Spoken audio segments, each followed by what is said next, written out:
Let not your heart be troubled. You are listening to the Sean Hannity Radio Show podcast. All right, so I have insomnia, but I've never slept better. And what's changed? Just a pillow. It's had such a positive impact on my life. And, of course, I'm talking about MyPillow. I fall asleep faster, I stay asleep longer, and now you can, too. Just go to MyPillow.com or call 800-919-6090. Use the promo code Hannity, and Mike Lindell, the inventor of MyPillow, has the special 4-pack. Now, you get 40% off 2 MyPillow Premiums and 2 Go Anywhere pillows. Now, MyPillow is made here in the USA, has a 60-day unconditional money-back guarantee, and a 10-year warranty. Go to MyPillow.com right now or call 800-919-6090, promo code Hannity, to get Mike Lindell's special 4-pack offer. You get 2 MyPillow premium pillows and 2 Go Anywhere pillows for 40% off. And that means once those pillows arrive, you start getting the kind of peaceful and restful and comfortable and deep healing and recuperative sleep that you've been craving and you certainly deserve. MyPillow.com, promo code Hannity. You will love this pillow. I know I'm bad for America. That's one of our top stories today. 800-941-SEAN. You want to be a part of this extravaganza. Also, it is not the Freedom Caucus's fault that health care didn't pass on Friday. It's just not. It is the leadership's fault, as I have been saying. This was a horrible rollout. It was terribly managed. They weren't ready to lead. After 7 long years, 8 years of promising they're going to repeal and replace Obamacare. We'll get to that. We also have the latest on surveillance. Pat Buchanan will weigh in on that today. What is the answer to health care? Rand Paul is on the program today.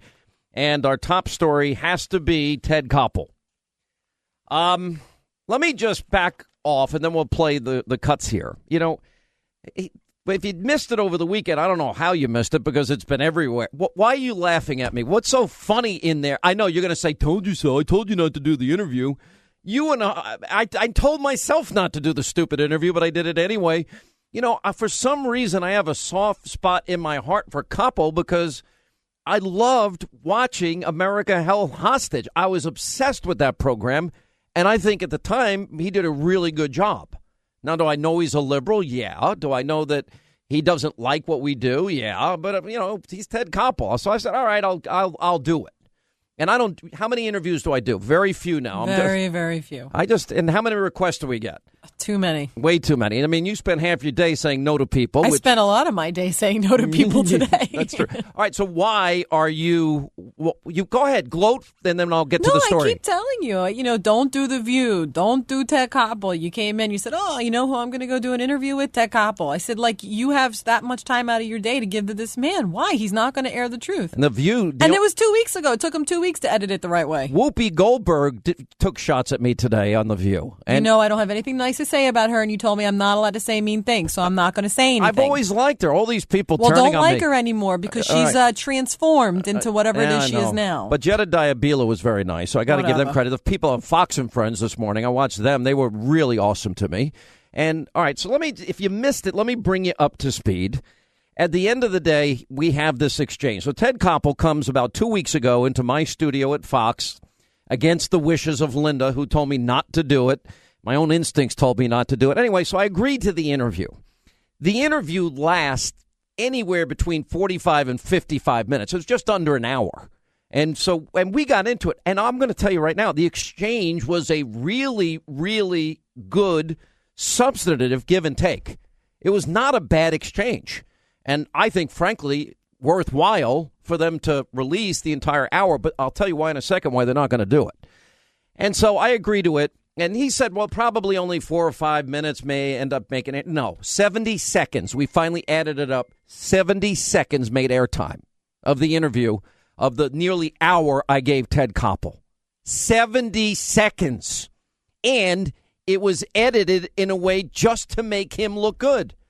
Now, first of all, I'm most angry about the fact that I wasted nearly an hour of my time for 70 seconds of airtime. It's not like I need any more airtime. I'm on 4 hours a day. That's enough airtime for anybody. So that's point number one. Point number two, it was a substantive exchange. And that's the problem with this.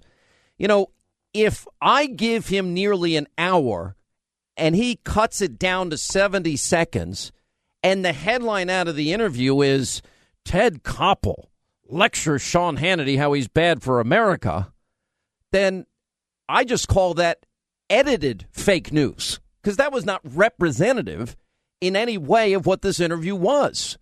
And this, everybody over the weekend saying, oh, he really took a cheap shot at you. And I'm like, no, you're reading this the wrong way. This, more than anything, I have been saying journalism is dead in America. That did get in the interview. I have been saying we have an information crisis in the country. I have been saying that, thank God, there's websites and blogs and Drudge and Talk Radio and Fox News, because without it, you only get one side of the story. And I'll explain that in more detail. But this, to me, was an opportunity. This is great. The Dan Rather Network, lecturing me that I'm bad for America. Why? Because I give my opinion? Because I give information and news that CBS would never dare report on. If you don't believe me, ask Cheryl Atkinson, who had so many reports spiked. And you have to wonder about, Ben Rhodes, close friend of working for the president in a high position. Yeah, I know. Ben Rhodes working in a high position, and David Rhodes, who used to at one time worked at Fox, he's now the head of the CBS News division. All right, so let's play the 70 seconds. We got 70 whole seconds here of me with Ted Koppel on Sunday morning, CBS Sunday Morning. Go ahead. Sean Hannity's television program on Fox has a nightly audience of 2.9 Actually million more, viewers. but He has, from the first, promoted Donald Trump and a highly partisan agenda. Honestly, I think liberalism has to be defeated. Socialism must be defeated in a political sense. This is not we don't want a revolution in this country. What more do you want? You got the White House, you got the House, you got the Senate. Okay. And then we have angry snowflakes, and then we've got a Democratic establishment. I say the press in this country is out to destroy this president. We have to give some credit to the American people that they're somewhat intelligent and that they know the difference between an opinion show and a news show. Yeah. You're cynical. Look at that. Yeah. I am cynical because, You think we're bad for America? You think I'm bad for America? Yeah. You do? In the long haul, I think you and all these opinion shows... That's sad, Ted. No, you know why? That's sad. Because you're very good at what you do, and because you have attracted a significantly more influential... The American let me finish the sentence before you do that. With all due respect. You have attracted... Why are you laughing? People who are determined that ideology is more important than facts. Ideology more important than facts. What he's really saying there is I'm a liar. That's what he's saying. And I don't lie to my audience. And you know something? If he has any specific examples where I'm wrong, I want them. Now, what I'm calling on CBS to do now is release the entire tape. If you're only going to release 70 seconds of an interview, he wasn't really just saying that I'm bad for America. My first part of my question was to him, so you're saying we're bad for America. You're saying I'm bad for America. And he's saying, yes, he's talking about opinion shows. Now, the funny thing about this is Mr. Journalist, now I make no pretense. I am a conservative with an opinion. Everybody knows who I am, and He doesn't even give enough respect to the audience to distinguish between opinion, the editorial page, and real hard news. Well, I give the American people a lot more credit than that. He apparently doesn't do it. But the great irony of all of this is he doesn't like he's saying that opinion is bad for America, and he's giving his opinion while saying it. But by saying that I am bad for America. So that's number one, flagrant hypocrisy.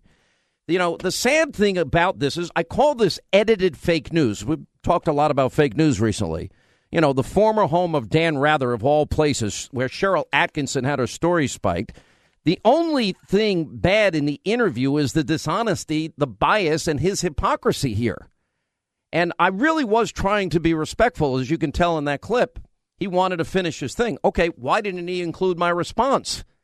I gave substantive example after example of media bias. And he didn't want that. He came in with a predetermined narrative that was written long before he ever got into the studio with me. And after 50 minutes or so, They run 70 seconds of this.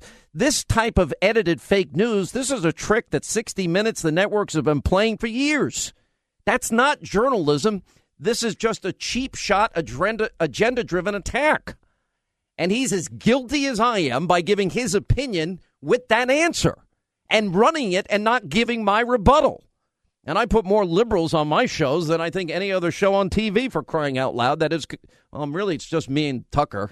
For many years, it was me alone, the only conservative that has a news program in the country. Now, I have some questions for Ted. You know, Ted, have you ever said any place, anywhere that I can find that what Dan Rather at your network did to George W. Bush was that bad for America? Did you ever stand up for Cheryl Atkinson and the fact that her stories were spiked was that bad for America because they were negative towards President Obama? Did you ever wonder if the stories that she had researched and investigated were spiked because the head of the news division at CBS once worked at Fox, David Rhodes, the brother of Ben Rhodes, high-ranking official for then President Obama? Did that have any influence? Is that a conflict of interest, Ted? And the other thing is, you know, Ted, I will take my body of work, my 21 and a half years at Fox, and I'll say, how about the last 21 years on radio, although it's 30, and I'll compare it with the work of your colleagues at CBS. Did CBS, Ted, ever ask Obama about his friendship, starting his political career? Imagine instead of coming down the escalator at Trump Tower, Donald Trump announced he's running for president in the home of an unrepentant domestic terrorist. Two of them, Bill Ayers and Bernardine Dohrn. If that was, you know, would CBS have ignored the issue if it was Donald Trump? Because I can't find a single instance where anybody at CBS asked about Bill Ayers. He gave speeches with him, sat on boards with him. Ted, would you hang out with an unrepentant domestic terrorist? I don't think so. You know, did you ever delve deep into what black liberation theology and the Church of G.D. America, Reverend Wright, 20 plus years in the pews? You ever dig into Obama's comments, white folks' greed runs a world in need? Did you ever dig into, after 8 years of Obama's presidency, did CBS ever show the numbers that I've shown about the millions more in poverty on food stamps out of the labor force, the worst recovery since the 40s and the lowest home ownership rate in 51 years and a doubling of our national debt? I never saw that on any CBS news program. Did CBS ever put up all the laws that Hillary Clinton likely violated with her email server in a bathroom of a mom and pop shop closet so she could avoid congressional oversight? Did CBS ever connect the dots when Hillary Clinton signed off as Secretary of State to give away 20% of America's uranium going to Russia, of all places, and the donations of people tied to that deal to the Clinton Foundation or the money that Bill made in speeches in Russia? Did you ever do that?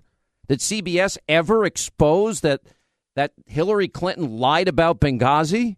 Did CBS ever cover in any detail how many in the media were colluding with Hillary Clinton's campaign this election cycle? How much time is CBS devoted to this phony Russia conspiracy story without a shred of evidence? You know, I honestly did. I liked watching Ted during Nightline days. I loved America Held Hostage. I learned a lot.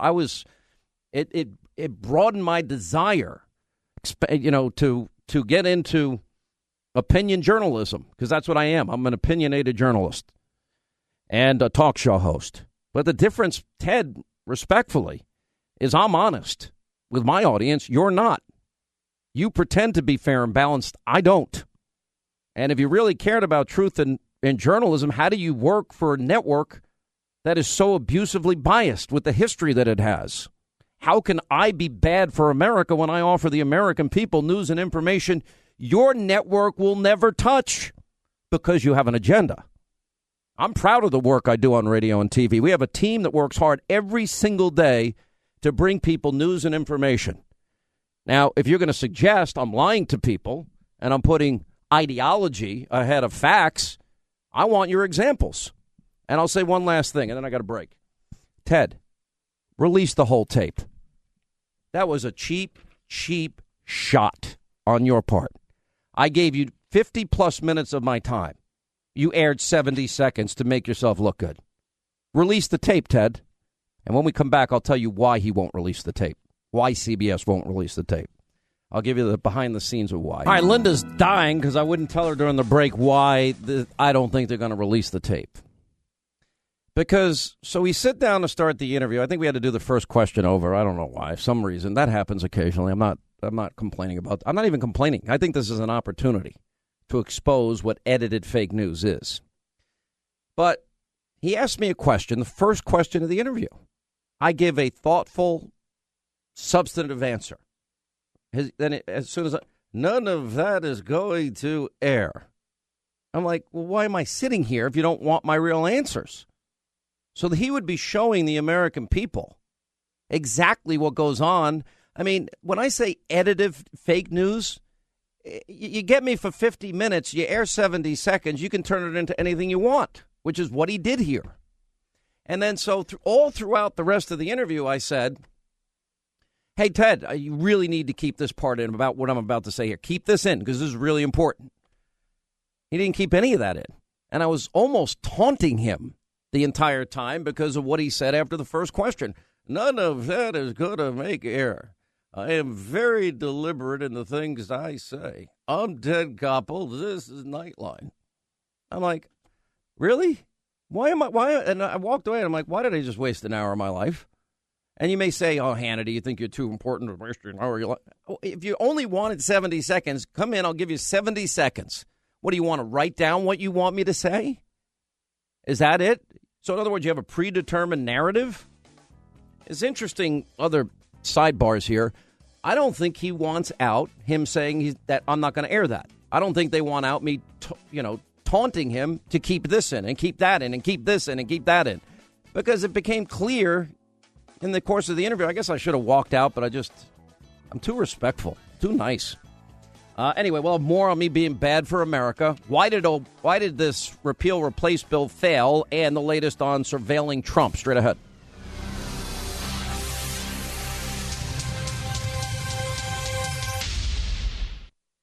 Prices are for base buildings only. Do not include windows, doors, or accessories. Warning! Don't let your business get left behind in what is likely to be the biggest economic boom in recent history. If you need to build to grow your business, call General Steel today. Steel prices are expected to rise, but you can still lock in your price on a General Steel building if you call now. For example, a 40 by 60 foot building is still less than $25,000. Even an 80 by 150 foot building is under $99,000. Imagine 12,000 square feet for under $99,000. This building is designed for your needs, no wasted space. And you get the General's quality and 50-year structural warranty at a price you can afford. You can still save as much as half the cost and time of conventional construction by calling General Steel today. As much as half. So don't let rising steel prices put your project out of reach and stop you from making your company great. Call now. 877-81-STEEL. It's not too late. Call 877-81-STEEL. That's 877-817-8335. You know what this reminds me of with this Ted Koppel on Bad for America thing? If you're just joining us, let's play again. So I think it's over 50 minutes. I said 45 on Twitter just in case it wasn't 50. I asked after the interview, I said, how long was that? They said 50-something minutes. But I just said, all right, I'll be conservative. And they ran 70 seconds of the interview. 70. And this is it if you missed it. Sean Hannity's television program on Fox has a nightly audience of 2.9 million viewers. First airing only. From the first, promoted Donald Trump and a highly partisan agenda. Honestly, I think liberalism has to be defeated. Socialism must be defeated in a political sense. This is not we don't want a revolution in this country. What more do you want? You got the White House, you got the House, you got the Senate. Okay. And then we have angry snowflakes, and then we've got a Democratic establishment. I say the press in this country is out to destroy this president. We have to give some credit to the American people that they're somewhat intelligent and that they know the difference between an opinion show and a news show. Yeah. You're cynical. Look at that. Yeah. I am cynical because, You think we're bad for America? You think I'm bad for America? Yeah.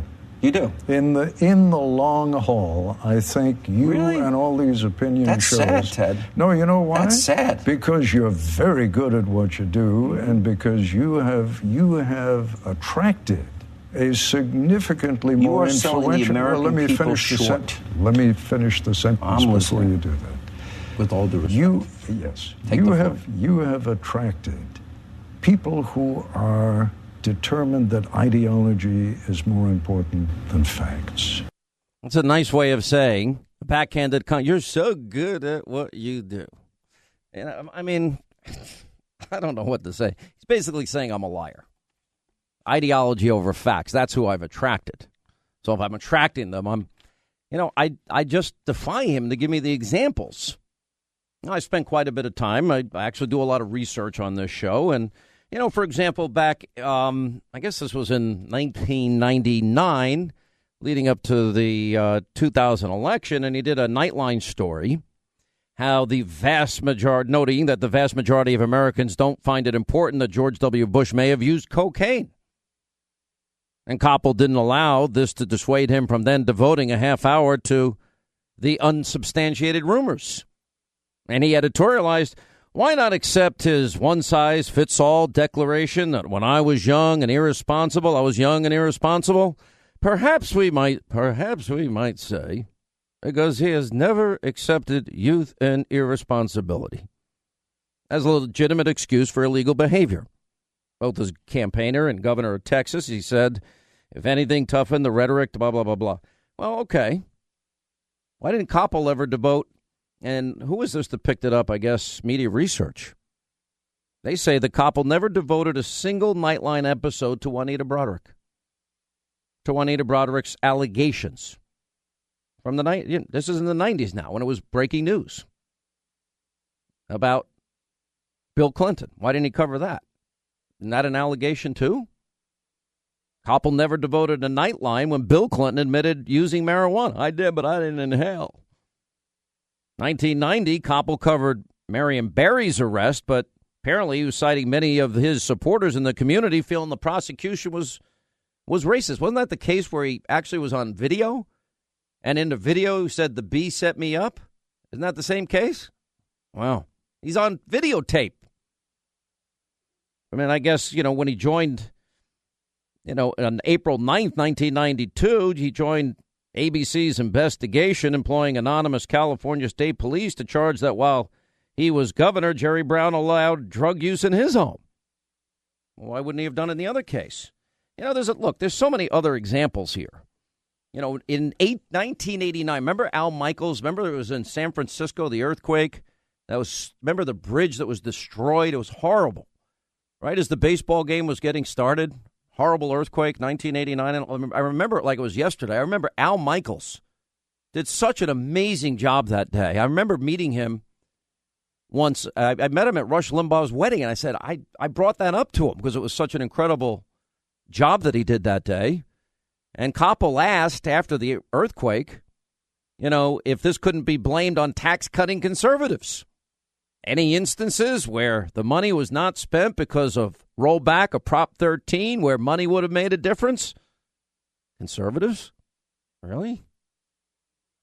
February 1990, well, he devoted a whole show on how the U.S. would normalize relations with the Sandinistas after they defeated Violeta Chamorro in a free election. Almost certainly the Sandinistas will still win, apparently he said. And I can go on. I'm making my point here. He has an agenda. He's not unbiased. He's not fair. He's not balanced. And, I just say that this is such an example. 60 Minutes has lived off of this game of edited fake news for decades, where they go out and they film you for hours and hours and hours. Recently, there was a reporter, I don't remember who, Fox asked me if I would allow this guy to follow me for 24 hours. I don't like anybody for 24 hours being around me. I don't even like anyone in the studio when I'm doing my radio show. Oh, we tolerate it occasionally if it's Jonathan Gillum or our liberal friend Rick Unger. We like him around because he's funny. He's fun. I don't know. It's just, to me, it is the stories they don't cover. The conspiracies they do cover, the Russian case, collusion. I list all these stories on purpose because what I'm offering is not what CBS offers. I will, if Donald Trump started his career in Bill Ayers' home, I promise you, it would have been huge news. There was only one time in the mainstream media, once, that then Barack Obama candidate was asked about his relationship, starting his political career in the home of an unrepentant domestic terrorist that bombed New York City police headquarters, the Capitol, and one other building, and other instances. And then, of all days, 9/11/2001 was quoted in the New York Times saying he wished he had done more.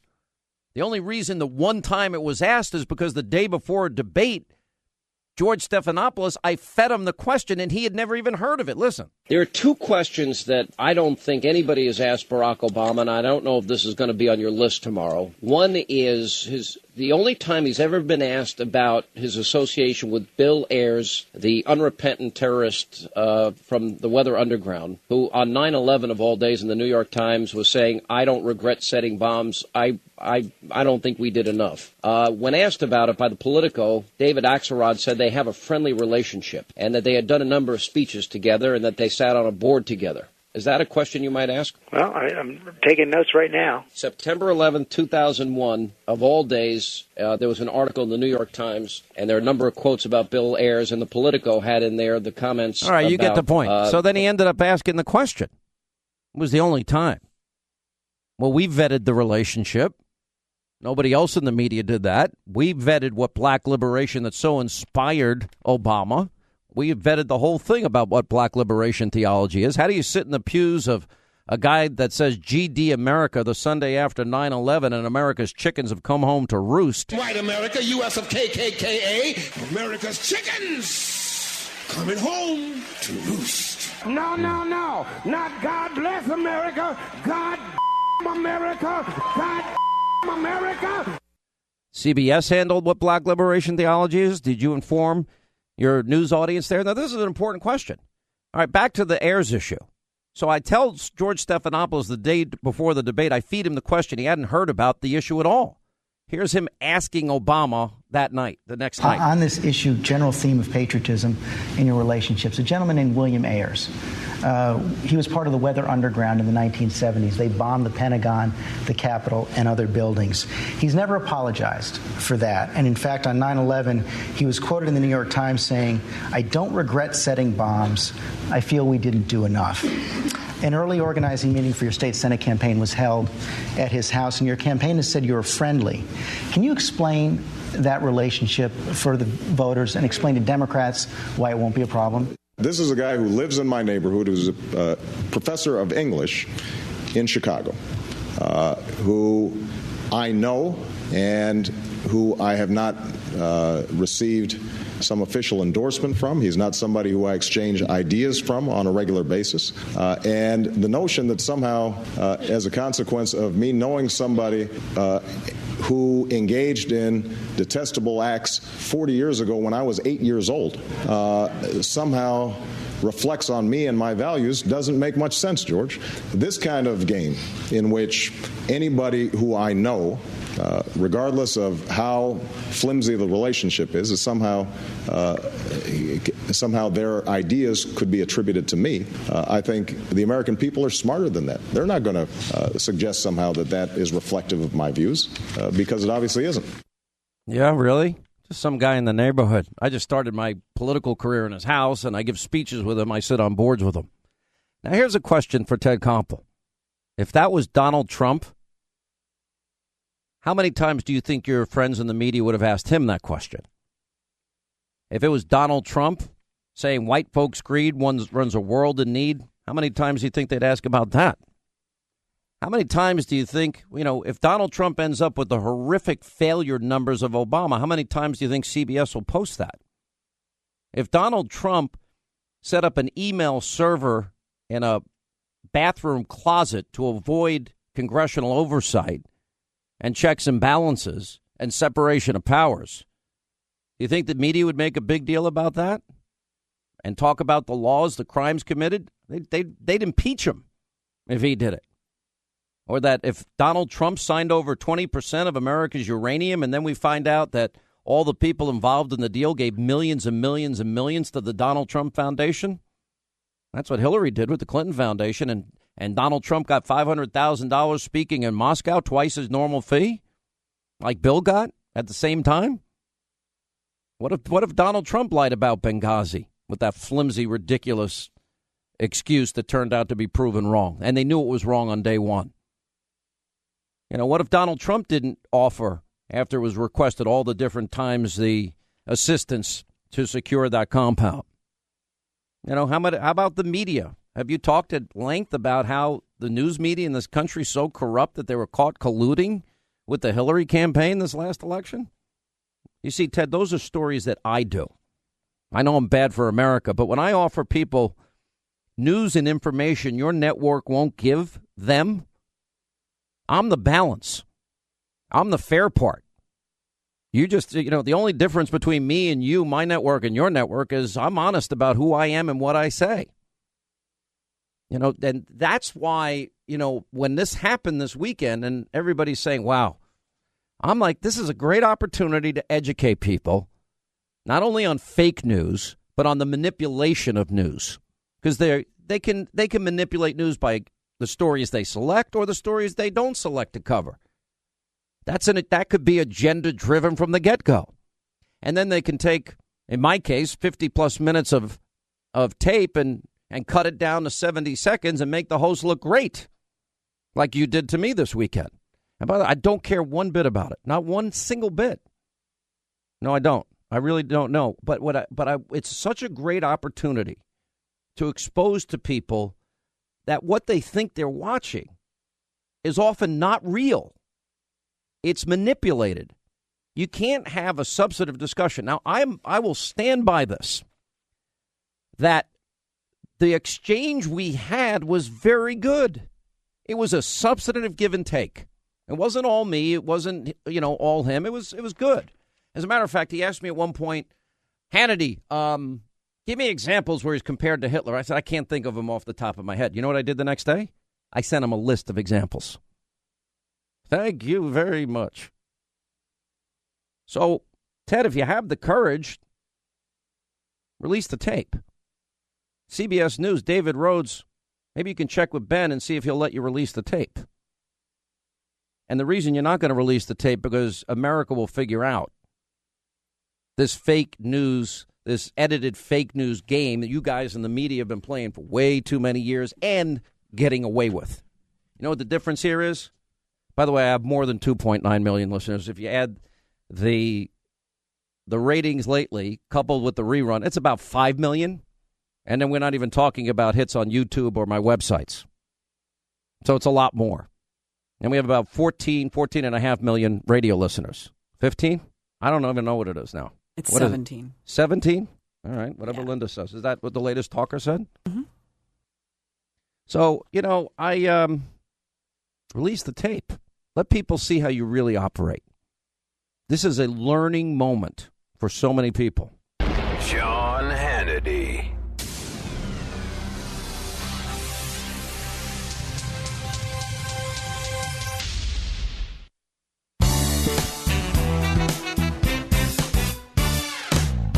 I didn't plan on spending that much time on this, but I think it's worthwhile. All these networks have gotten away with playing these games and taking people down with this edited fake news or story selection or stories ignored game that they play, but it is a big part of their institutional bias. And the difference, they made a mistake here. And the big mistake is, they messed with somebody that has the ability and the desire to fight back. From what I hear inside of CBS News at this very hour, they're going through convulsions over this. All right, when we come back, Rand Paul, what to do for health care, the latest on the surveillance issue with Pat Buchanan, and much more. All right, Hour 2, Sean Hannity Show. Write down our toll-free telephone number. You want to be a part of the program. We'll get back to our top story from earlier today. Of course, Ted Koppel saying, I'm bad for America. And Joe Concha is going to join us. Also, we have Pat Buchanan at the bottom of this hour. All right, so the health care bill, they didn't have the votes in the House. And here is the president's reaction and Mark Meadows of the Freedom Caucus's reaction to this on Friday. Listen. I think I was very clear, because I think there wasn't a speech I made, or very few, where I didn't mention that perhaps the best thing that could happen is exactly what happened today. because we'll end up with a truly great health care bill in the future after this mess known as Obamacare explodes. So I want to thank everybody for being here. It will go very smoothly, I really believe. I think this is something that certainly was an interesting period of time. We all learned a lot. We learned a lot about loyalty. We learned a lot about the vote-getting process. We learned a lot about some very arcane rules in, obviously, both the Senate and in the House. So it's been, certainly for me, it's been a very interesting experience. But in the end, I think it's going to be an experience that leads to an even better health care plan. You know, George, you have a long history in the White House. You know how this works. To put a stake in it today would not be accurate, and nor would it be the narrative that this is a great failure for the president. He's done more in 65 days than any president in modern history, and so let's put it in real perspective where we are. Well, Congressman, I'm not the one putting a stake in it. I think it's the president who's put the stake in it right there by saying he wants to move on to tax reform and other issues. Chairman of your energy. And I do. I plan to help him with tax reform. I can tell you that, he's got his team working on tax reform right now. And in terms of government funding, I heard your panelists talk about that. There's not going to be an issue there. This is about one thing. It's getting premiums and making sure people are covered. It's making sure that we fulfill our campaign promise. And ultimately, that's where we'll be. All right. Joining us now is somebody that predicted this bill would not pass. And he's offered an alternative bill along with the Freedom Caucus in the Senate, and that is Senator Rand Paul of Kentucky, who, by the way, is not John McCain's good friend. How are you? Hey, Sean. Thanks for having me. McCain is gone off. He's jumped the shark. What has gotten into him lately? I thought the old McCarthyism thing got kind of old, calling people communists, calling people friends of Russia. I thought that was so 1950s, so I really thought we were kind of beyond that. But, no, I take it pretty seriously, because when somebody in the Senate calls another senator basically a traitor to their country, you think that somebody ought to be I'm watching for it. that. It seems like him and Lindsey Graham are just obsessed 24/7 to go after the president and make themselves relevant. I actually want to start a poll. Which one's going to jump to the Democratic Party first? Yeah, neither one of them have been willing to accept the fact that the massive intelligence community that we have, the massive surveillance state that we have, could have possibly been picking up President Trump and or his staff members through targeting foreigners and reverse targeting Americans. That probably happened. I don't have the facts, but my guess is it probably happened because about 1 million Americans are having their phone calls listened to on a routine basis if they talk to foreigners. Well, I know that, but if you listen to guys like Bill Binney, who was an NSA whistleblower for 32 years, he served his country with the NSA, and he claims every call, every text, every email is being surveilled. Do you believe that? Well, they're collecting the data on everything. There were reports like the entire country of Italy was having their metadata, which means who you called and how long. And some people say, that's not that big a deal. But what you find out, if I know who you call and how long, I can tell 80% of the time what your religion is, 100% of the time who your doctors are. I can most of the time figure out by looking at things like visa bills, all kinds of things, what medicines you take, what diseases you have. A lot of very personal information is on your visa metadata and your phone metadata, and I think they should only be looking at people for whom they have suspicion and a judge's warrant. I don't think we should be collecting everyone's data. Well, what they did to General Flynn is a national disgrace, and it is a felony, and we haven't gotten to the bottom of that. I also think these new revelations that there was surveillance at Trump Tower, both of the server and the president or president-elect himself, is beyond disturbing. Well, you've got these idiots in the mainstream media that say, well, President Trump said he was wiretapped. So the other day I was on Fox, and I held up my phone and I said, there are no wires attached to phones anymore, guys. When he said wiretapped, he means eavesdropped upon, and that is an older surveilled, word. Right. Wiretapped, surveilled, yeah. Eavesdropped, wiretapped. It means the same thing. But there are nobody's crawling into your house with a bug anymore, but they are attaching things digitally to cables that connect the world, or even through cellular phone communications. They're tapping into all of this, and they are mining data by the millions and millions. And now we're seeing that they would use that data to bring someone down. People can have their arguments one way or another about General Flynn, but the bottom line is the intelligence community, through illegally releasing his phone call, brought him down. And that is something we shouldn't let stand in our country. No, I totally agree. All right.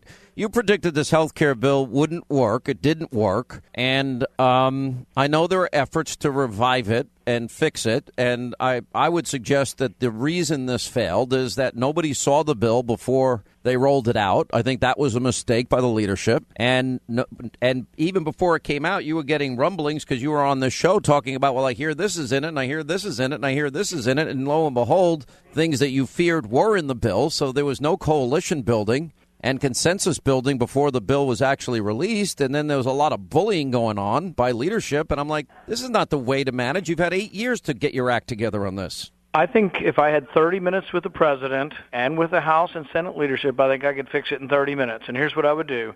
I would put a chart up in the room and I would say, let's check off the things that everybody agrees on. All 237 Republicans in the House and all 52 Republicans in the Senate. Let's check off the 5 or 10 things we agreed to, stick them in a bill, and it won't be perfect. So people are wrong in thinking that the conservatives are purist. We know the bill may not be perfect, but we want to put in it what we all agree on. The things we don't agree on, let's put them in a separate bill called replacement, and then they either pass or fail depending on more of a 60-vote majority. But on the simple 51-vote majority, let's put in the 5 or 6 or 7 or 10 things that we all agree on and check them off. Ask the moderates, do you agree to cutting the taxes? Yes. Ask the moderates if, we agree that we can get away from some of these terrible mandates. Check. So I think there are several things we could. Let's make the bill as skinny as it needs to be to pass, and let's get it done. Well, I think that's a pretty good strategy. Why can't you get the 30 minutes with the president? I mean, look, I got to give you credit and some of the other candidates credit. You know what? You wanted to be president. You lost, and you know what? You moved on. I'm reading Jeb Bush's comments, McCain's comments, and John Kasich's comments, and Lindsey Graham's obsession with the president. What is it with these people that they can't get over that they lost? Yeah, and the interesting thing for me is the way I've looked at it is I think this is the best cabinet. This cabinet has so far exceeded my expectations. Even some who I am now having some disagreements, I think they're better than Reagan's cabinet. I mean, I really think he really has picked a conservative cabinet. I think he wants to govern in a conservative way. But I think the status quo people, the establishment Republicans, got his ear on this health care thing, and they said, oh, it's a piece of cake. Everybody's for my plan, when in reality it was Obamacare light, and most conservatives were never for that plan, and nobody asked us until they stuck the thing out and said take it or leave it. So it offended every conservative in the land, and all they had to do was sit down and ask us, do you agree with all of these things? Are these the things conservatives want? We would have told them no. Yeah, well, I mean, that's the part of consensus building. I mean, it seems to me after 7 or 8 years to roll it out this way, I am stunned. But see, I'm convinced. I am still convinced that you can put the leader of the moderates in the room, leader of the House caucus, leader of the Republican Study Committee, and then the voted-on leadership, Speaker of the House, Majority Leader in the Senate, and all the leadership team, put them in there and say, all right, we can't agree on everything. We're not going to get everything, but we're going to put them in one at a time. Here's a basket. What things will you agree to? Will you agree to cut the Obamacare taxes? I think that's 100% yes. Will you agree to get rid of the individual mandate? I think that's 100% yes. If that's all we agree to, that's not perfect. Still, insurance rates aren't going to go down, and I still won't be happy, but I will vote for that if it has things that everybody agrees to. But if you stick in it a new entitlement program, or if you stick in it a new tax, then those are new things you have to get everybody to agree on. And what we mostly agreed on was repeal. Our disagreements are on replacement, but you could still put forward replacement bills the same day as repeal, and then everybody gets to vote, and you tell the people they want to keep Medicaid expanded in their state, you're going to get a vote on that. You will honestly get a vote. We're just not guaranteeing that you get victory, but you will get a vote on that. Yeah. And I think that's the honest broker thing we need, instead of sticking everything in one bill and then trying to force everybody to agree to stuff they don't agree with. I got to tell you, it just seems to me that this is far more simple than they've made it. And I understand that the Republican Party, just like the Democratic Party, is a coalition party. But if you have moderates and you have the Tuesday, Sunday, Monday, Wednesday, Thursday groups, and you have the study group and the caucus, the Freedom Caucus, nobody's going to get everything they want. I think it's a good idea. Start with all the things you agree on. And then after that, build out from there. What can you accept? And this is what I've been saying all along. If you separate repeal from replace, we all agree on repeal. We all voted on repeal last year. Let's do the repeal, and then the moderates say, I'm not doing repeal unless we get replace. So we do a replacement that includes the chance that they can vote to keep Medicaid expansion. If that's what they want, They can vote to keep it, but we have the vote that day, and it'll probably be a super majority. It'll probably be like traditional legislation, and it'll be simple majority for repeal, and then the replace will be like a traditional bill, and it may or may not pass, but everybody will get a chance. I have a free market bill that doesn't have any mandates in it and doesn't have any extra subsidies in it, just the free market competition buying groups. And in fact, here, Sean, this is the most amazing thing. Last week, Paul Ryan in the House passed my bill, most of what I wanted, the replacement bill that would allow buying groups and co-ops. It would allow NRA to have their 10 million people could buy health insurance in one group. It passed in the House. There wasn't one news story on it. Why were they busy fighting amongst ourselves instead of saying we passed part of replacement last week, and why is the Senate not taking up the buying groups this week? The House passed it last week, and to my knowledge, there's no plans to bring it up in the Senate. All right, stay right there. Rand Paul, I have a couple more questions before we leave. And just stay right there. Then we'll also get to our news roundup information overload. Pat Buchanan coming up. And the top story of the day, yes, I am bad for America. All right, as we continue with Kentucky Senator Rand Paul, not only about the health care bill. Look, if they don't learn in the House from this mistake, which is they didn't build consensus before they rolled out the bill, I mean, is it possible they make that mistake on the president's economic plan? Is it possible they make the same mistake on tax reform? Well, here's the thing they need to understand.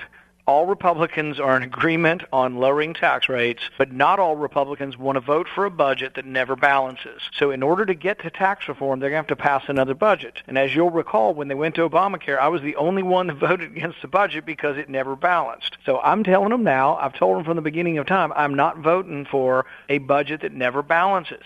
So if you want to have tax reform, you're going to have to pass a good budget. What about the $1 trillion they're talking about for infrastructure? That scares me if it's not pay as you go.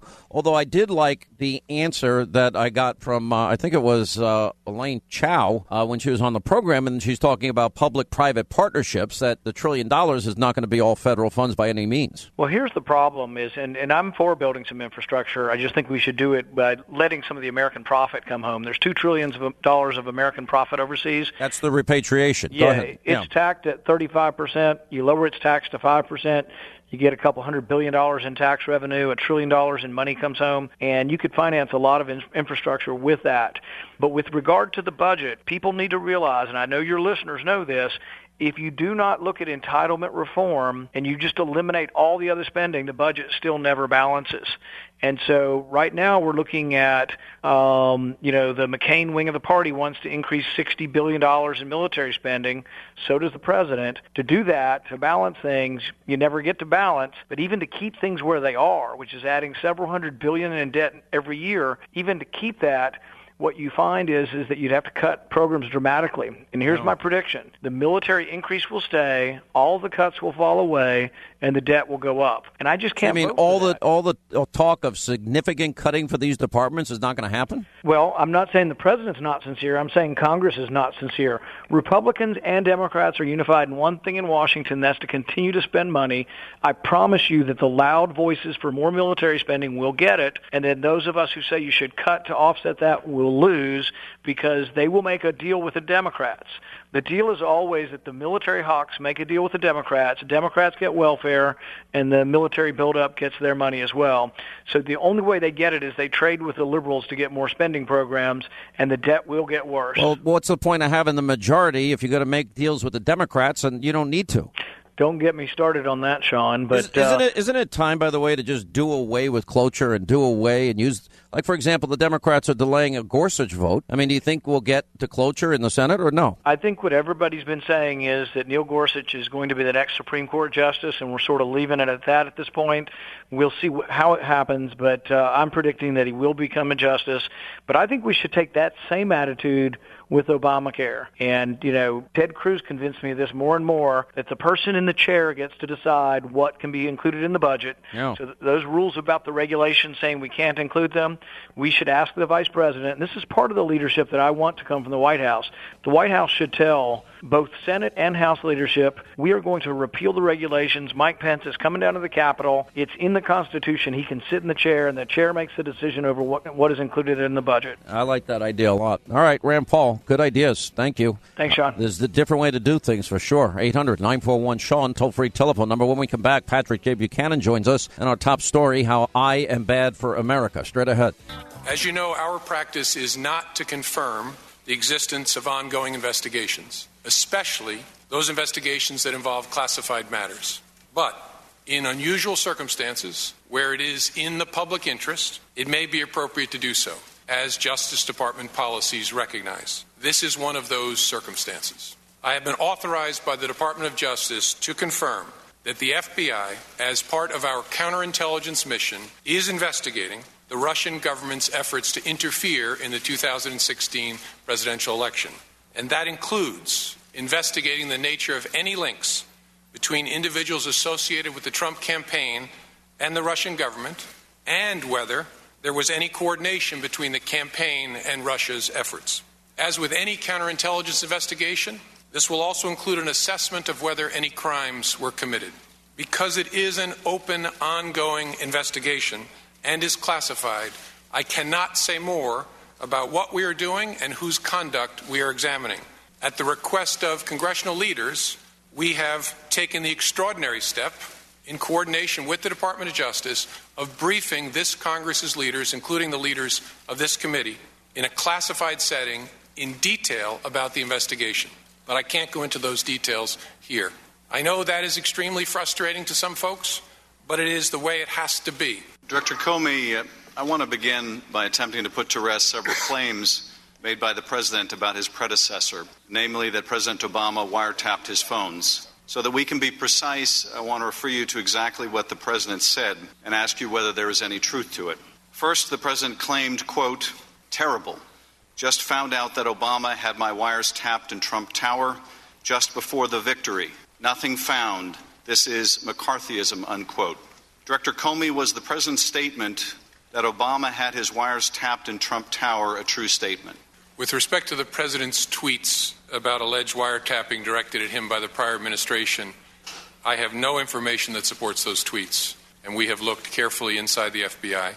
The Department of Justice has asked me to share with you that the answer is the same for the Department of Justice and all its components. The Department has no information that supports those tweets.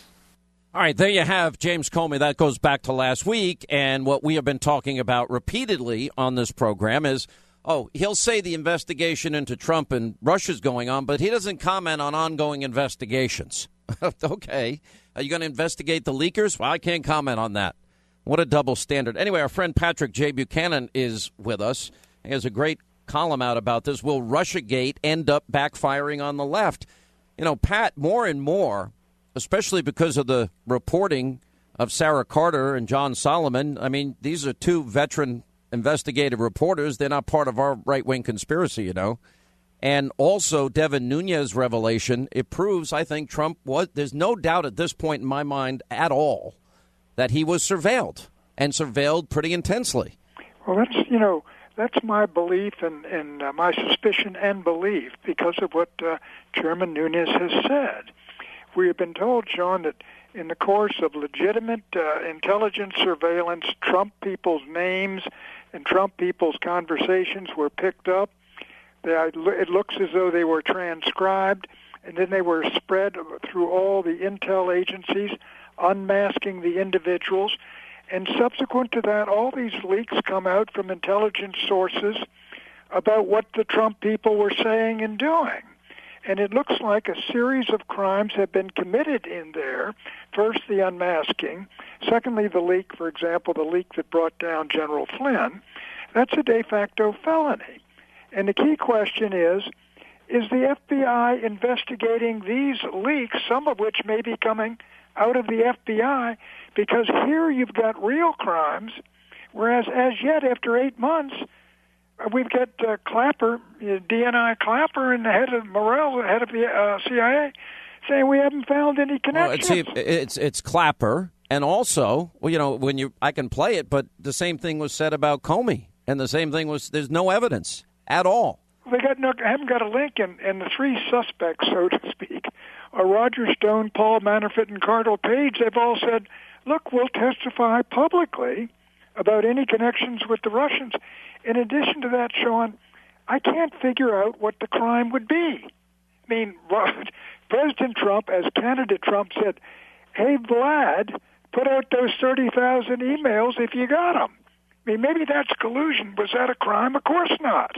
Listen, I mean, he was. I think he was doing it just to put pressure on Hillary, which was a smart thing to do. It was a joke. Frankly, people don't get how funny he is, but the more important issue here is what we're discovering and what the media is not reporting. And the big story is, for 8 long months, Pat, I call it the alt-left propaganda destroyed Trump media. They just want to destroy this man. How do you sustain a story for 8 long months in the media without one shred of evidence? Well, the reason they're doing this, with due respect, is why has the FBI taken 8 months to learn whether or not, Paul Manafort or Roger Stone or this other fella talked to the Russians and did something wrong? Have they been brought in by the FBI? Have the grand jury been impaneled? Why does it take 8 months to learn a simple fact like that? And the reason all these people can get away every day with saying the Russian connection and is Putin running the American government and did he elect Donald Trump and all the rest of it is because the FBI is sitting there under Comey and won't clear the air on these things. They really ought to be given a deadline and told, look, fish or cut bait. Well, they should be, but I can't figure Comey out for the life of me. Comey seems to have just been politicized, and he seems like he's twisted in pretzels about everything that he's doing and doesn't know, he can't make decisions. It's, from what I understand, it's almost impossible to get rid of this guy. What would be so bad if Trump said, you know what, you're not doing a good job, get out of here?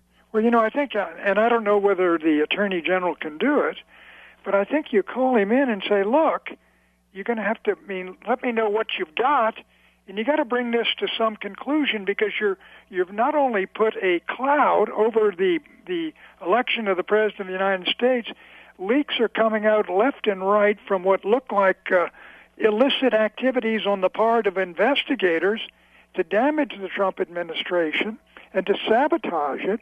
And it looks like, quite frankly, that either the Attorney General authorized the distribution of this unmasked material, or maybe the President did. Are you going to look into that as well? I think what we get to the bottom of this and where this is now headed in my mind is that somebody very high up in the intelligence community is going to be found responsible for leaking this information. Now, then it raises questions about who knew what, when, and where, and how high up did it go? Did the President know? Were they using, for example, legitimate surveillance of foreign entities as a ruse to really surveil Donald Trump? Well, exactly. And did they pick up this and they say, let's just transcribe this and then unmask the individual or have it obvious who the individual is and then spread it through the intel committees or community. And then when it leaks, that amounts to a real solid felony there. And all these intelligence, Mark Levin reported on all those, intelligence sources said this, that, and the other. All of those are leaks which appear to me to be crimes. By the way, you're talking about Levin. Felonies. That's Mark Levin, the great one, we call him there. Right. Come on, give the guy his due. He's a buddy of mine. Look, he did a great job in terms of outlining the timeline. I think this was total vindication, too, for Trump. Now, the media will say, well, he said that Obama wiretapped him. Well, Pat, you tell me, what's the difference between wiretapping and surveilling? Is there much of a difference? Well, it's exactly. If you took the specific exact verbiage and said, well, that wasn't ordered, a FISA court would have to order it.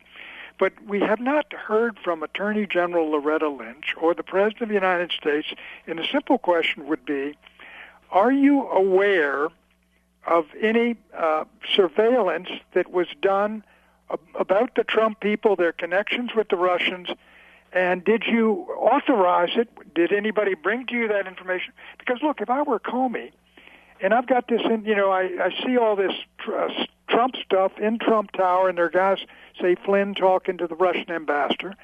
Before I move that around or move further in that, I go to the Attorney General and say, look, we've got something here, and we're going to pursue it, and I think you ought to know it. And so the Attorney General and the President, I think, would have to sign off on that. Because can you imagine, suppose they were caught, FBI surveying Trump Tower. Well, according to John... And the President didn't know it? I wouldn't believe that in any way, shape, matter, or form. Now, there was one FISA warrant, John Solomon and Sarah Carter reported, that was given just before the election in October. But there was also a separate warrant, and neither one was really specifically against Trump. But on an ancillary level, they did actually surveil Trump Tower's server. Yeah, and also they surveyed, all these Russian contacts, all these which are legitimate.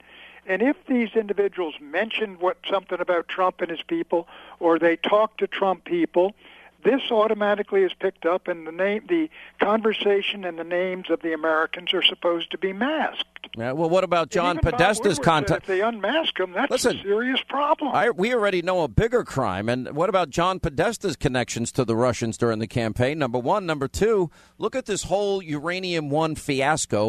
While Bill Clinton, Hillary Clinton's Secretary of State, he's giving speeches in Russia, getting paid twice what he normally gets paid.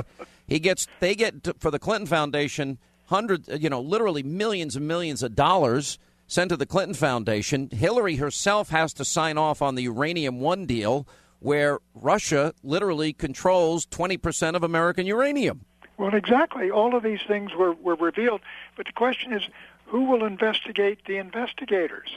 I mean, I think it was in the Post this morning or one of the papers. They said, look at these. They're trying to divert the attention away from the Russia connection to the WikiLeaks and to the getting into the DNC and Podesta files to this other thing. But look, I'm not against doing that, going into the Russian connection if it's there. But after 8 months of investigating and you've turned up, you can't even say who talked to who? It's ridiculous. All right, Pat, stay right there. I want to ask you about health care and the rest of the Trump agenda when we get back. Fighting the Trump-hating liberal media one day at a time. This is the Sean Hannity Show.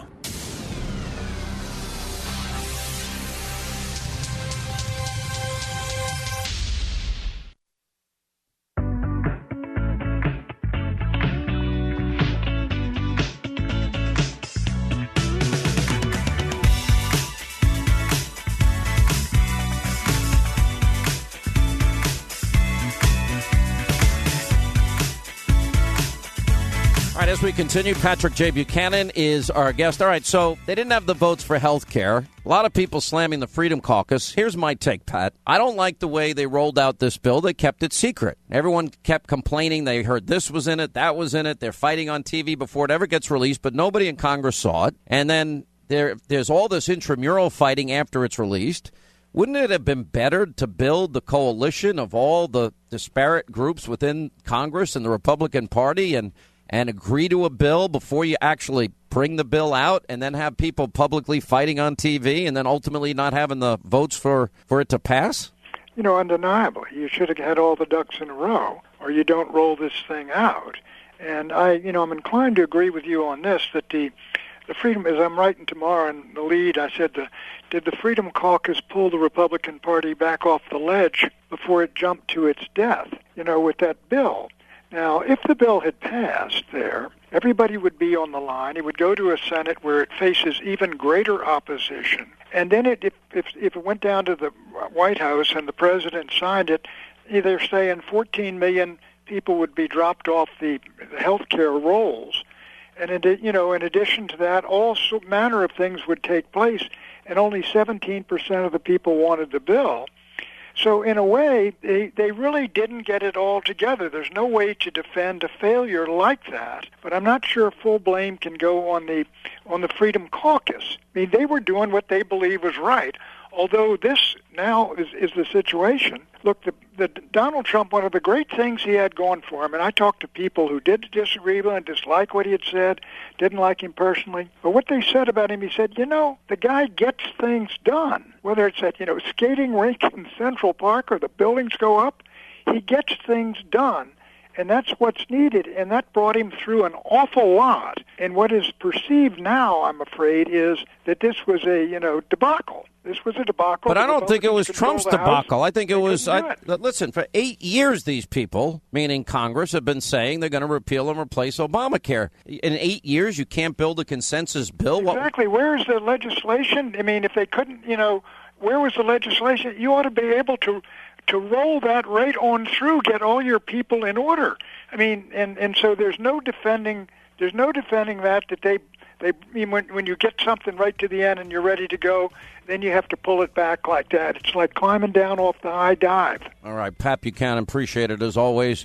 We'll have you back soon. We appreciate your insight. 800-941-SEAN, our toll-free number. We're going to get to your calls in the next hour. Joe Concha from The Hill is going to weigh in on how I'm so bad for America and everything else, with the cheap shot that CBS gave me. We'll cover those details again if you missed our opening monologue at the top of the show today. And your calls, 800-941-SEAN, next.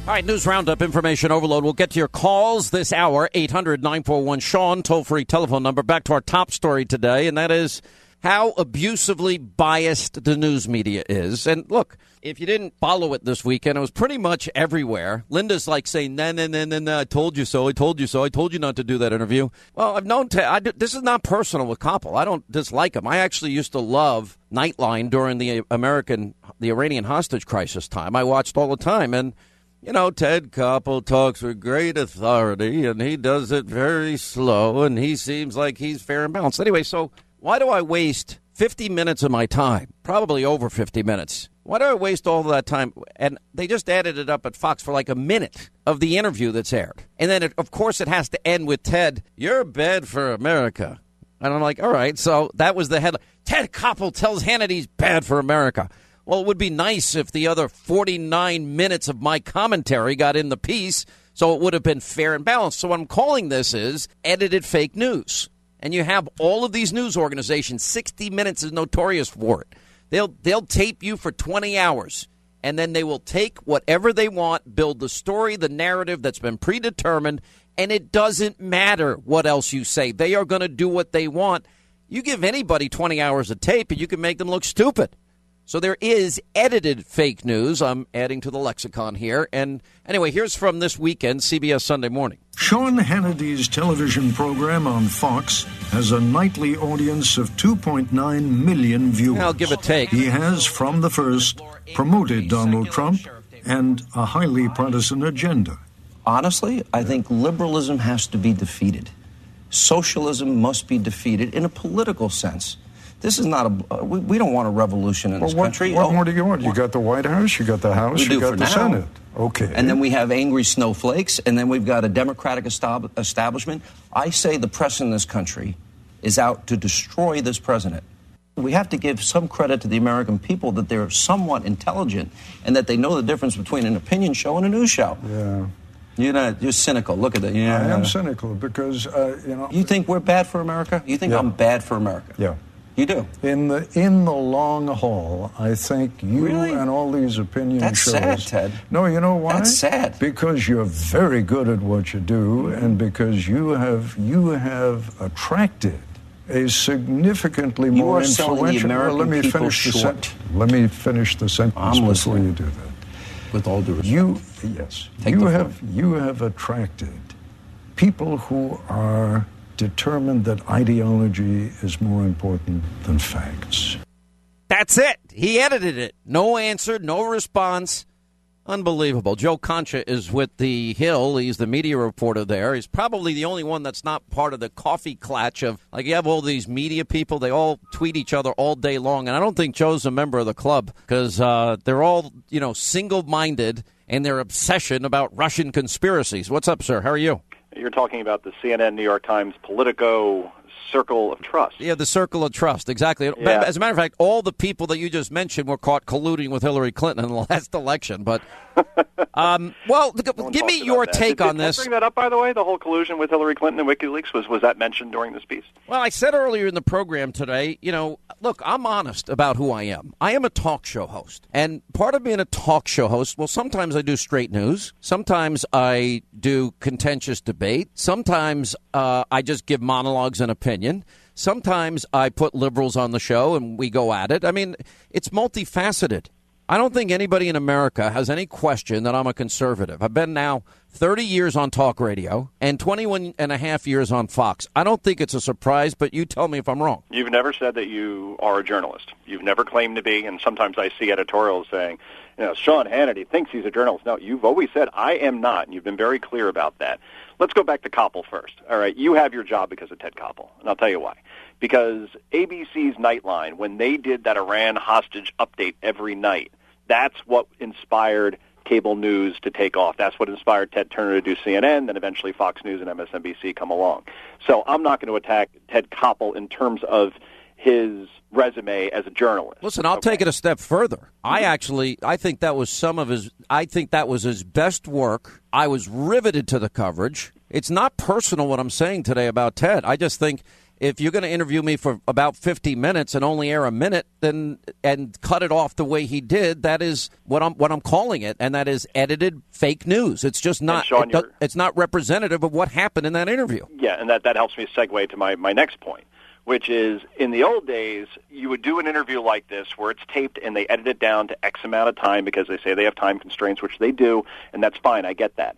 But now, in the era of Internet, streaming, where it's a great experience, you can now take that entire interview, whatever it was, 45, 50 minutes, and put it online, put it on CBSNews.com, and let everybody see the full interview and exactly what all the give and takes were. Because what happened was with that interview, when they edit it down like that, and Koppel makes his final statement, and then you don't have a rebuttal, you probably didn't in real time, but you didn't in the edited time, that's an old sports radio trick where you cut off the caller and then you lecture him for the next 30 seconds, and it sounds like he got the last word in, and they're so stunned into silence that they can't respond. By the way, what CBS has to do, Sean. They have to put the entire interview on 60minutes.com. They're not going to do it. No restriction around it. They're not. And I'm going to tell you why they're not going to do it. Because so we're doing the interview, and this is the behind the scenes that I think the context and texture to this. He asked me a first question, and I give him a lengthy, substantive answer. And he goes, none of that is going to make the cut.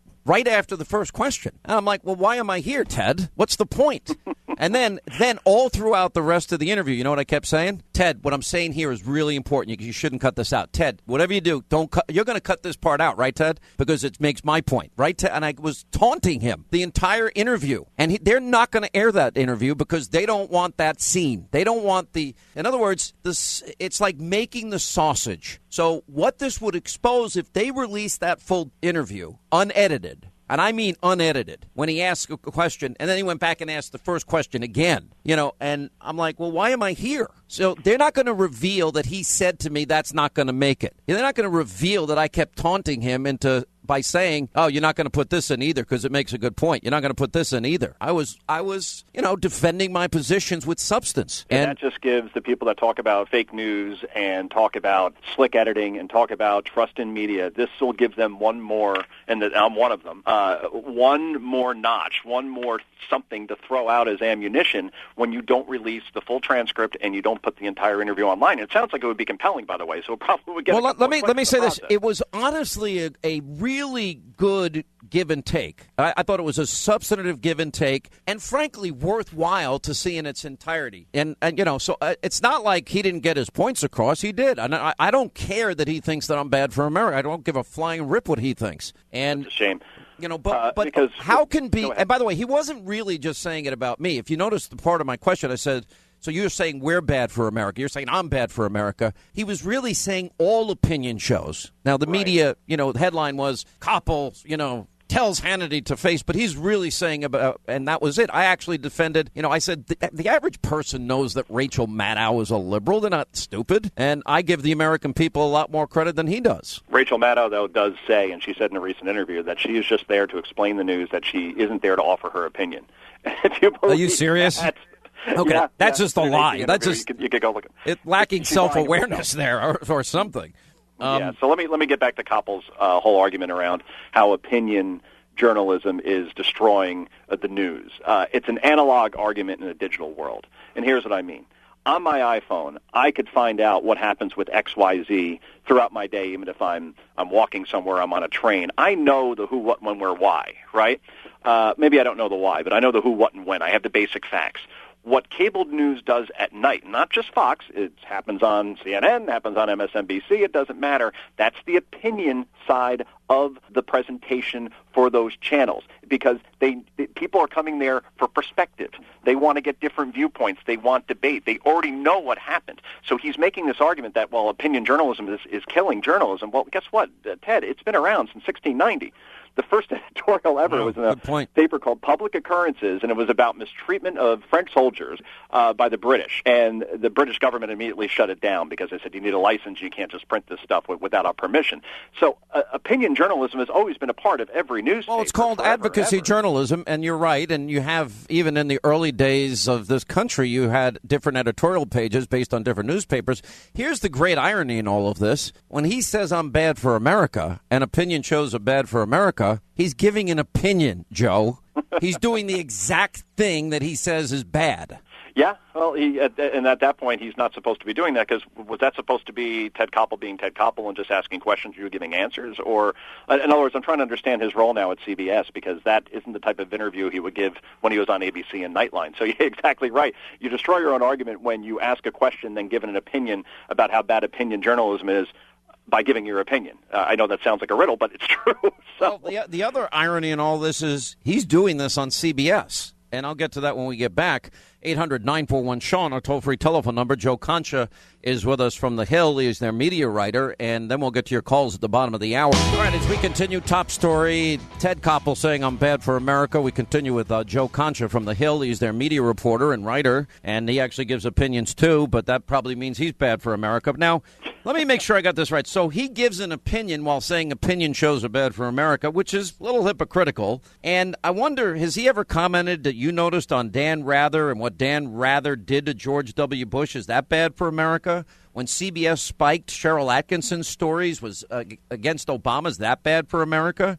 Is there a conflict of interest when David Rhodes, the head of CBS News Division, his brother's Ben Rhodes, highly ranked official in the Obama administration? You know, and the only thing I would say in my defense, not that I feel defensive, is that if I'll put my body of work on Fox, for example, or on this radio show, and I don't think CBS ever explored the friendship with an unrepentant terrorist by the name of Bill Ayers and Bernardine Dorn. I doubt they would have ignored the story if it was Donald Trump, or Black liberation theology and the Church of G.D. America and Reverend Wright and what that means and how that influenced Obama. I don't think they ever showed the American people Obama's failures after 8 years. I don't think they ever put up the laws that Hillary Clinton probably violated with an email server in a bathroom closet. I doubt they ever told or exposed the lies of Benghazi. I doubt they ever exposed Hillary Clinton signing off on 20% of America's uranium going to Russia, while all these millions of dollars went to the Clinton Foundation,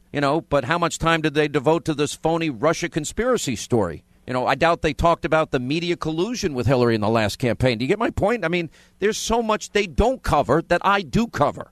Your old boss had a saying, which is that he's found the niche audience. That's half the country. And that's what Fox covers stories that other folks don't want to touch. I've seen that this week with the Maryland rape of a 14-year-old girl. That there was been a virtual blackout on CNN and MSNBC and other outlets not covering that story. And it's just remarkable, Sean, that that's happening because as a parent, and I have a 3-year-old and I have a 1-year-old now, my wife, who's apolitical, stopped in her tracks when she heard that and said, wait a minute, these were illegal immigrants that they put back into a school. They're 18. They put them in with 14-year-olds as freshmen, and then this poor girl was raped and sodomized, and no one's covering that? She goes, how is that not a story? I go, of course it's a story, but it's about the bias of omission, and people don't want to cover that at those networks because they're afraid that they're going to paint all illegal immigrants as rapists, and that's not the point at all. The point is that this was something that could have been prevented if people followed the letter of the law, and they didn't, and the school board should be held accountable, and it's a story that absolutely should be covered heavily, and it is not because that's how political things have come. We cherry-pick our outrage now, and with Koppel, I think he cherry-picked his outrage here when he really, it should be a criticism of all journalism that we've seen lately and why media trust is so low. It seemed like here he was just trying to grandstand for the sake of grandstanding, and now I see everywhere this story about him telling you that you're bad for America. So apparently whatever he was trying to he achieved in terms of getting attention. Well, I'm fine with the cheap shot, and by the way, it's not the first time. It's not my first rodeo. I'm actually very cool with that, but I actually think at the end of the day, he makes my point. At the end of the day, he is hypocritical. At the end of the day, he gave me an opportunity to expose what edited fake news is. You know, if you take 50 minutes of tape and just air 1 minute of it, it is not representative of the interview, which is why they won't release it. Now, your television program, you said 2.9 million. Lately, it's been more in the 3 million range and above. By the way, and that doesn't include my rerun either. We should count that, but that's a different story. Right. So you have a rerun later that has like 1.5 or whatever, right? So by the time enough people watch that, you're getting close to 5 million people, right? Probably more, because I think there's one in the middle of the night as well. So all that said, are you going to talk about that tonight on your television program? It's my opening monologue tonight. Okay. So 5 million people now will, and then we're not even counting also the replays in YouTube, and it goes viral, and the media picks it up and so on, and people see it there, and other places pick it up. They're going to learn that CBS refuses to put out the unedited transcript and video from this. So while they're getting some short-term benefit out of it now, I wonder if this hurts their reputation, and everybody's reputation is pretty bad at this point. Oh, big it's time. Hurt them big time. So where do you see it tonight? Because it looks like they're trying to hide something, Sean. And that's not something you want to do as a news organization. Well, it also shows that it was a cheap shot, and so they got their cheap shot in. Now I get to retaliate, and I get to tell the truth. What happened? Are you going to do your Koppel imitation? Because I have to say, it's better. You do. I'm Ted Koppel, and this pretty good. is Nightline. Yes, very authoritative. All right, thank you, Joe Concha. 800-941-SEAN. We'll get to your calls when we get back.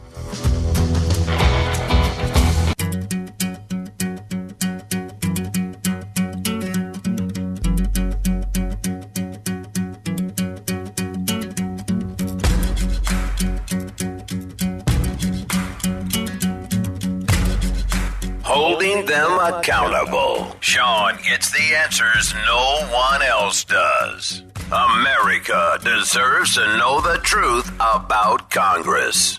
The epidemic of malicious fake news and false propaganda that flooded social media over the past year. A religious leader disputes a man's claim that his mother died because of President Trump's travel ban. A Muslim woman who claimed to be attacked by Trump supporters in New York is now under arrest. Yasmin Sawid is now accused of making it all up. Police in Louisiana say a Muslim woman who reported a Trump-inspired attack made the whole thing up. Monday night massacre. President Trump fires the acting attorney general for refusing to enforce his travel ban. What Donald Trump did is actually nothing at all like what Nixon did back in 1973. When Nixon fired someone that he had hired, Archibald Cox, who was investigating Nixon's role in the Watergate scandal. A local high school is responding to a report that the new Supreme Court nominee founded a group called Fascism Forever. The report comes from the Daily Mail. Georgetown Prep, where Neil Gorsuch attended, released a statement saying no such club ever existed at the campus there in North Bethesda. Press Secretary Sean Spicer ripped the press for a false report that President Trump had removed the bust of MLK from the Oval Office. The Washington Post reports that the entire senior level of management officials resigned from the State Department today. The mass resignations of nearly all senior staff at the State Department on Thursday were not, in fact, resignations, but a purge ordered by the White House. A highly critical article in the New York Times loomed over the hearing, the one we told you about yesterday. The paper faced plenty of backlash and drew scrutiny over its sourcing, including the claim that Perry didn't really understand that the Department of Energy had purview over maintaining America's nuclear arsenal. Well, he installs Steve Mnuchin, right, this Wall Street CEO who foreclosed on a 90-year-old woman who got her paperwork mixed up and was 27 cents short. Last week, a group of prominent computer scientists and election lawyers said they'd found persuasive evidence that results in Wisconsin, Michigan, and Pennsylvania may have been manipulated or hacked. It's now clear that so-called fake news can have real-world consequences. The fake news, there's a lot of fake news in America today. A lot of it's on CBS, too. And one of the ways that you can expose fake news or, for example, one of the techniques they use is what I was a victim of this weekend. Edited fake news. Dan Rather was never a journalist. He was an activist. Cheryl Atkinson was one of their best reporters who couldn't get her material on the air because management wouldn't approve it on Benghazi and other issues. So they spiked her stories for political reasons. You don't think it's a little odd, a little incestuous, a little bit of a conflict of interest to have You know, President Obama's one of his top aides, Ben Rhodes, in the White House, and his brother is running the CBS News division. Anyone ever talk about that conflict of interest, especially as it relates to Cheryl Atkinson? You know, do you really think that if Donald Trump didn't come down the escalator but began his political career in the home of an unrepentant domestic terrorist, you think he would only be asked one time during the campaign about it? You think if Donald Trump ends up with the results, 13 million more Americans on food stamps, 8 million more in poverty, worst recovery since the 40s, lowest labor participation rate since the 70s, lowest home ownership rate in 51 years, and doubles the debt, you don't think CBS News will cover that extensively? Of course they will. You know, really? Church of GD America? Did CBS ever investigate black liberation theology? Did they ever investigate Hillary's Benghazi lies? Did they ever investigate the laws Hillary Clinton violated, felonies she committed with her email server in the bathroom closet of a mom-and-pop shop to avoid congressional oversight? Seriously. Did they ever cover the media collusion with Hillary Clinton's campaign this election cycle? You know, but how much time do they devote to this phony Russia conspiracy story, not without a shred of evidence? I don't care that Ted has opinions, and I don't care that his opinion of me apparently is not too high, or the opinion of opinion shows. But in the process of being critical of opinion shows, he's given an opinion.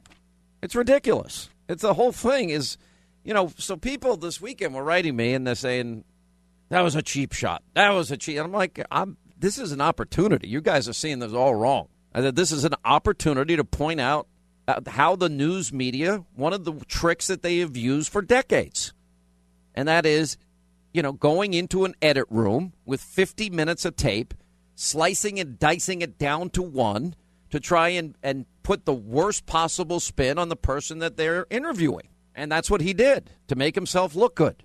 And so for me, this is an opportunity to just advance a narrative and a case that I've been building. Journalism in America is dead, Ted. It's dead. And we have an information crisis. And all the stories that I just mentioned, well, I'm the one that did their job. And I'm proud of what I've done. Proud of my work. I stand behind all of it. Anyway, MJ is in Florida. MJ, hi, how are you? And we're glad you called. Hey, Semper Fi, Sean. How you doing? I've been trying to reach you since November 9th. Wow. Always faithful. Semper Fi. What's going on? Semper Fi. Well, first of all, I had to call my mom to make sure I could talk to you since you're so awful for America. She gave me permission. Thank you. And I was like, this morning, I was like thinking, all right, so you're the James Dean, you're the James Cagney, you're the Marlon Brando. But then you know what I thought? I said to myself, your new name, I'm calling you Morpheus from The Matrix. Wow. Because what you've done is given America the choice between taking the red pill, i.e. GOP, or the blue pill, i.e. the Liberal Party. And so now you're calling me a drug. First, I'm bad for America. Now she's calling me a drug dealer. I'm giving out pills. Go ahead. No. Morpheus from The Matrix. Oh, I'm teasing. I know. But I'm saying the red pill was truth of reality and escape in The Matrix versus the blue pill, which was blissful ignorance of illusion. Ted Koppel, I grew up listening to him. I grew up listening to whatever was on those few channels we had in New York growing up and trusted everything they said and respected him. And what's so funny is that he was actually accused of being biased towards the Conservative Party with that whole fairness and accuracy in reporting. And they did a whole study on him. So, like, he's just trying to be relevant. But, you know, if you're bad for America, well, I don't want to be good. You know, back in 1989, remember the San Francisco earthquake killed hundreds when the bridge collapsed? I remember Al Michaels did a phenomenal job that night covering that when he was covering the baseball game. And Koppel asked... I think I was in boot camp. He asked if this couldn't be blamed on tax-cutting conservatives.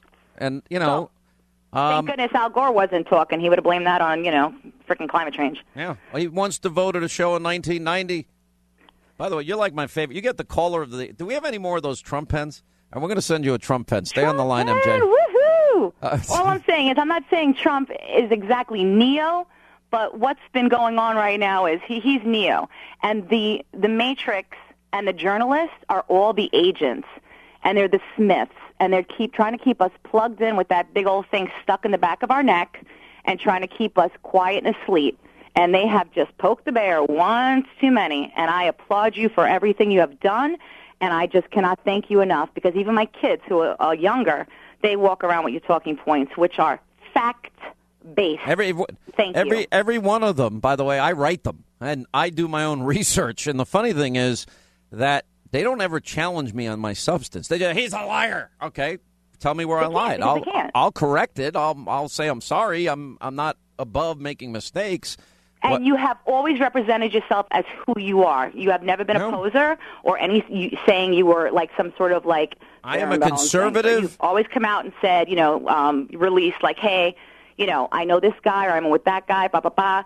And forget about it if you had like an English accent or an Irish accent. You're just like, forget it. You're going to be one of those bad boys, sexiest man of America now. All right. What a wee bit of the Irish. MJ, stay on the line. You're awesome. Thank you. 800-941-SEAN, Palm Beach Gardens, Florida. Bianca's next. What's up, Bianca? How are you? Hi, great. Thanks. Listen, Paul Ryan needs to go. This is a man that's a conservative in name only. This is a man that wrote the omnibus bill funding Obama's Mideastern immigration and putting the safety of Americans at risk. He needs to go. This is the man that is the best friend of Mitt Romney. This is a man that has been acting as if he supports Donald Trump, and he does not. He wants Trump to fail, which is why he wrote this bill, which, I'm sorry, the Republicans had 7 years to put together a new health care plan, and they failed. And Paul Ryan knew it, and I think he set Trump up to fail. But instead, I think he made himself look bad. And hopefully people see it and call for him to step down, or hopefully he is fired. I said last week, now I'm not calling for anyone to get fired right now, but I will tell you this. This was so poorly mismanaged after 8 years. To me, it's just inexcusable. I mean, and look, I've told you I'm holding them accountable, and I'm giving you my honest take. To not have built a coalition bill in 7, 8 years and not be ready for this moment, there's no excuse for this. And that bill, look, we all know that the Republican Party, like the Democratic Party, is a coalition party. And no Democrat's going to support anything the president wants to do. He'll probably never get a vote ever in the House or Senate, maybe Joe Manchin once in a while. I mean, the Democrats now delaying the Gorsuch vote. But listen, you got to understand, these guys, they need to get their act together. And they've got to be prepared. And you don't roll out a bill if you don't know the bill's going to pass, especially at this point. And they rolled it out. Nobody saw it until after they rolled it out. Nobody had any input then, because if they did, they would have made their criticism known in private. Now, I think they can hit the reset button and get back on track, but they better get going. All right, 800-941-SEAN, toll-free telephone number, Grand Rapids, Michigan, Wood Radio. Ted, next, Sean Hannity Show. Hello, Sean. Good afternoon. Good afternoon, sir. I just wanted to give you a little bit of a disclaimer that my last name is not Koppel. Yeah. So that's fine. I'm bad for America, I'm really a horrible person. Well, I heard that, but I think I know better than that. Before I get started, I just want to say that I think you grossly underplay the effect that you had on the 2016 election. What you did and how fairly you were and the way you presented every point. And I have to tell you, on Election Day, I was a poll challenger for the Republican Party. And I was driving home, and I listened to your impassioned plea to the Panhandle of Florida, and I yelled at the top of my lungs, God bless Sean Hannity. So I think you need to give yourself a little bit more credit than you are. I'm going to tell you what I'm going to tell you my take on, and this is my honest view, my take on my role or anybody's role in this campaign. To get a wheel to go around, you need a lot of spokes, right? I used to, when I was a kid, I'd be working on bicycles all the time. We used to make our own motorbikes and stuff. But anyway, you need the spokes in a wheel. And the center of the wheel was Trump. He was his own best advisor. He followed his own instincts more than anything else. So he gets the credit for being gutsy and courageous and putting himself out there. And then whatever role any of us played, and I don't care if you just went out and voted that day, that's a big role. You were a spoke in the wheel. So we're all spokes. I've heard too many people trying to claim credit for, he couldn't have won without me. And I'm like, baloney. You know what? Donald Trump was now our job is to help him keep his promises. He's doing a good job so far.